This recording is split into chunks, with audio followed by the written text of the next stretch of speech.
రక్షకుడైన యేసుక్రీస్తు నామములో మీ అందరికీ వందనాలు. క్రీస్తుతో శ్రమానుభవంలో 20వ రోజు.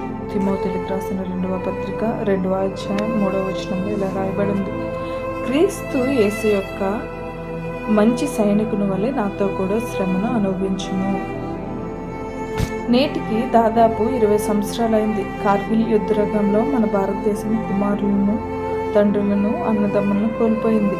అయితే తమ ప్రధాన కర్తవ్యాన్ని నిర్వర్తించి దేశాన్ని, దేశ శాంతి భద్రతలను, దేశ సరిహద్దులను, భద్రతను కాపాడటం కోసం ప్రాణాలే పణంగా పెట్టిన అమరవీరులని గర్వంగా చెప్పుకున్నాము. స్వచ్ఛానందంగా ఆసక్తి గలవారు మాత్రమే సైనికులుగా శిక్షణ పొందగలుగుతారు. సైనికులు వారి మాతృభూమిని తమ శక్తితో రక్షించడం ద్వారా గౌరవిస్తారు.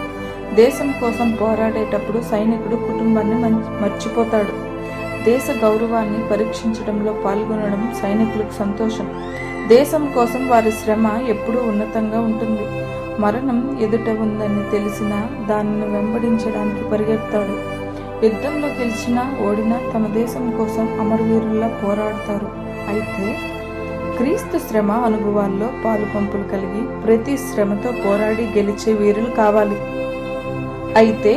క్రీస్తు శ్రమ అనుభవాల్లో పాలుపంపులు కలిగి ప్రతి శ్రమతో పోరాడి గెలిచే వీరులు కావాలి.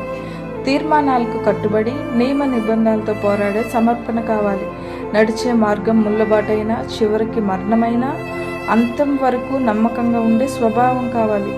తన చుట్టూ ఉండేవారిని సంతోషపెట్టే ఆలోచనలు లేకుండా తన ప్రధాన లక్ష్యమైన శిలువ మరణాన్ని ప్రకటించే సువార్తికుడు కావాలి. ప్రతి పోరాట కెరటాలను ఎదురెత్తుతూ క్రీస్తు శిలువ ఆశయ సాధనం కోసం పరితపించే ఆత్మీయులను సంపాదించే యోధుడు కావాలి.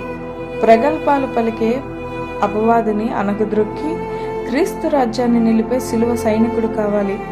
భూదిగంతములకు వెళ్ళి అనుభవించిన కల్వరి ప్రేమను వివరించే సేవకులు కావాలి. సిద్ధమా? అనుభవం. శిలువ మరణాన్ని ప్రకటించాలనే ప్రధాన లక్ష్యం.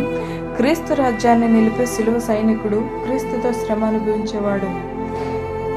దేవుడిచ్చిన వాక్యం దీవించును గాక. ఆమేన్.